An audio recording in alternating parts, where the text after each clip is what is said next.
Alright, ladies and gentlemen, I'm here on the show, and I'm here to talk about my Los Angeles Dodgers. I want to talk about the first half of their 2023 season while MLB comes back from the All-Star break on July 14th. The Dodgers' first series out of the All-Star break is against the Mets, so that should be a fun series in there in New York. But I want to talk about the first half recap. I want to give my thoughts on our record so far through the first half of the season, look at the division, where we're at, talk about some surprising players that have surprised me so far this year, a disappointing player. I only have one disappointing player. For the surprising player, I have two. For our best players, I have three. And worst players, so far this season, the first half, I have two players. So, our record, let's just get right into it. I wrote a few things down here. I'll talk about some other things as well. But our record is currently 51-38. That's crazy. We have over 50 wins while we're dealing with so many injuries. Well, Dustin Maybe hurt this year. Daniel Hudson, Blake Trinan, Walker Buehler, Gavin Lux, who would have been our starting shortstop and suffered torn ACL. Just so many injuries and stuff not going the Dodgers' way. Even Clayton Kershaw he kind of have a phantom IL just to get rest. But even Clayton Kershaw was on the injured list. We've just had so many injuries to the pitching staff this year. Gavin Lux, our starter, and just a few relievers getting hurt as well. It's just crazy that this team has 51 wins. Over 50 wins at the break. Because our offense has been really good with, like, Peralta, Hayward have been really surprising. Those are my two surprising players I'll get into. But the offense at the top with, like, Mookie Betts, Freeman, Smith, Muncy at times, Martinez. Our offense has been really good this year. The pitching's why we lost so many games here. But even with the pitching, the bullpen's cost us so many games. The starters not being great outside of Kershaw. But we still have 51 wins. I didn't expect this team to be dominant this year because the roster is worse than last year. But I could still easily see a 95 to 100 win team. Because I feel like our team's starting to play better recently. And 51-38, even with all these injuries, I think we're going to go on a hot streak in the second half of the season. At 51-38, we're currently, I guess, tied for first place. And with how good the Diamondbacks have played, I'm surprised we're even technically in first place right now in the NL West, because the Diamondbacks have been one of the most surprising teams in baseball this year with all that young talent over there. And with all the injuries we've had and so many games we've blown and some games they've lost, we've had chances to close in that division. We haven't been able to, but they started to lose some games recently. The Mets, they lost that one to the Pirates to help us technically get in first place after we won 3 or 4 against the Pirates, swept the Angels. And our offense, I think, is now playing their best baseball right now, and I think the pitching's starting to finally get it together. The bullpen's been playing a lot better recently than the start of the year. Even the middle of the year. The bullpen's starting to pitch a lot better. So we're 51-38, tied for first place. And a surprising player, my first one that I mentioned was David Peralta. He's been really surprising me this year. We signed him in free agency on like a 1-year deal. But he's been really good this year. 7 home runs, 32 RBIs, batting .283, with a .323 on base, .434 slugging, .757 OPS, and a .102 OPS plus. It was like 80 like a few weeks ago. Now he's got over 100, batting .280, 7 homers, 32 RBIs. But he's been getting a lot. What he does good is just get those singles, get on base. He's not just trying to hit homers because he doesn't have that power like he used to. But he can still get you some home runs. But he can get on base. That's why you get veteran players like David Peralta, Jason Hayward, players like that. So David Peralta's my first surprising player, and Jason Hayward's my second one. He's definitely been surprising this year for me. This is one of his best offensive seasons over the past few years. 8 homers, 22 RBIs, batting .284, with a .348 on base, .463 slugging, .811 OPS, and a .116 OPS plus, which is 16 points above league average. This is one of his best offensive seasons in the last few years, and it's good to have veteran players like this in the lineup that can produce like this, batting .254, then .283, with a combined 16, 17 homers, and then over 100 OPS pluses, and they're getting on base. Those are probably my two surprising players as of now in the first half of the season.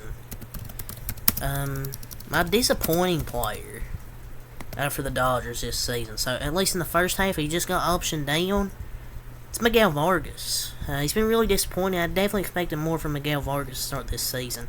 7 homers, 32 RBIs, 195 batting average, 305 on base, 367 slugging, 672 OPS with an 80 OPS plus. He's been starting to play better, recently, but hopefully he can fix that swing in AAA, because he's been able to get on base, 305 on base. I mean, he's been just bad this year, slumping, but hopefully when he comes back up, he can get it together. But I'd like to see him hit more for more batting average, because he gets on base a lot. Like, he'll have some good at-bats and walk. He just needs to hit more. So that's my disappointing player so far the second half of the season, or for the first half. Base players. So we're on my 3 base players here for the Dodgers this year: Mookie Betts, Freddie Freeman, and Clayton Kershaw. I mean, the 3 obvious base players of the Dodgers this season. You can add JD Martinez too with the base players for the Dodgers. Those 4 have been just carrying this team. Will Smith, you can add the base players as well. You could add Betts, Freeman, Kershaw, Martinez, and Will Smith. Probably the 5 best Dodgers this year. Mookie Betts has just been lighting it up recently. He has 26 homers at the break. He has 26 homers, 62 RBIs, with a 276 batting average, 379 on base, 586 slugging, 964 OPS is like 800 and something. Like a few weeks ago now, he's up to 964 with a 155 OPS plus. He's been just mashing the last few weeks now. 26 homers for a guy that doesn't have a lot of power. But his hands are just so quick with his swing. He's just been hitting the ball so good recently, going into the All-Star break. He might hit like 40 homers this year. Freddie Freeman with a 320 batting average, 17 homers, 61 RBIs, with a 396 on base. That's what the Dodgers do a lot. They don't chase a lot. Like Mookie Betts, Freddie Freeman, they'll get on base whether it's a walks or hits. 556 slugging, 952 OPS, 952 OPS with a 153 OPS plus, and 12 stolen bases. Like 12 stolen bases is our leading stolen base leader this year. It's crazy. And Clayton Kershaw. He's carried our pitching staff this year. 10-4 record with a 2.55 ERA in 16 games, 95.1 innings pitched, 1.049 WHIP with 105 strikeouts. He's carried this pitching staff this year. The rest of it's been pretty trash. Just the young guys. I mean, I'm gonna pick on them, but Gonsolin's kind of been up and down. Urias just came back and pitched good against the Pirates. I don't have any concerns about Urias. I think he'll be fine. Like, Syndergaard's been trash.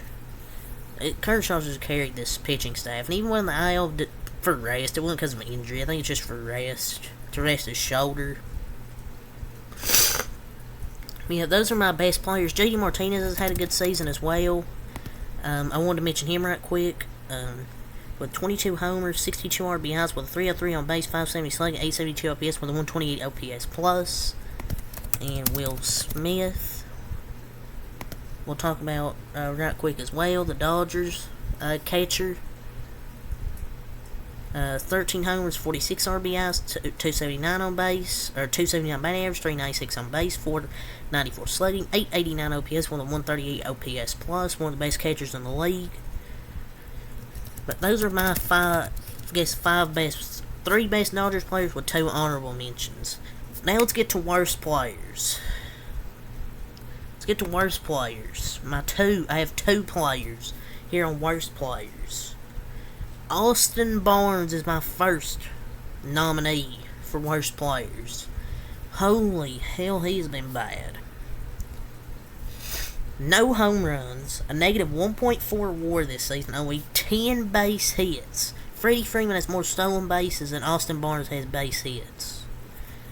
He has no homers, 5 RBIs, 194 on base, 125 slugging, 319 OPS with a negative 11 OPS plus. He has to be one of the worst players in the league this year. Negative 11 OPS plus, no homers, only 5 runs batted in, 10 hits. I mean, if you're not going to hit, at least get on base with a walk or something. He doesn't even get on base. He's only on the team because he's Clayton Kershaw's personal catcher, but he doesn't even call that good of a game sometimes. Like, Jesus, dude. Like, this dude is so bad. My second worst player, and the final one, Noah Syndergaard. I know it's only a 1-year deal, but holy hell, that was a bad signing. 1-4 with a negative 0.8 WAR, 7.16 ERA, in 12 games and 55 innings pitched, a 1.446 whip, only 38 strikeouts in 55 innings. He's just not as good as he used to be. He's washed. He's not as good as he used to be. I thought this signing was okay when it originally happened. I didn't think it would get to this level of bad. I don't see how you can keep throwing him out there when he comes back from the injury.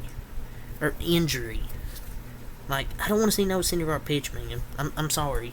I want to see, like, Emmett Sheen, Bobby Miller continue to pitch. I don't want to have to see Noah Syndergaard come out here and just stink it up and then come on and have to rant about Noah Syndergaard. But Austin Barnes and Noah Syndergaard are my nominees for 2 worst players of this team so far through halfway through the season. Could Noah Syndergaard surprise me in the second half? Maybe, if it does pitch. But, yeah, that's really my first half.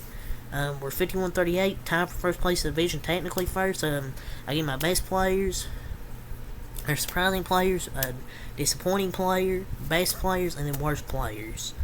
The second half of the season, I'm not really gonna make predictions. I will maybe make a trade deadline prediction that we may at least acquire 1 starting pitcher at the deadline, because we'll definitely need to, because we can't have this rotation into the playoffs. Okay, Kershaw and Urias will be good, but you have to have 3 other good pitchers as well. I think we'll acquire 1, and then we'll have like the two young kids, Sheen and Miller, as our rotation to fill it out with Kershaw, Urias, and a starter we trade for, and then the 2 young kids, Miller and Sheen. So that's not really my prediction for the second half. But I think we'll catch fire in the second half. We'll go on like a good run. Cause we're 51-38 with injuries, and I think we'll go on a streak, a good hot streak, where we win a lot of games. But yeah, leave a like, comment, subscribe for more. Until next time, Peace.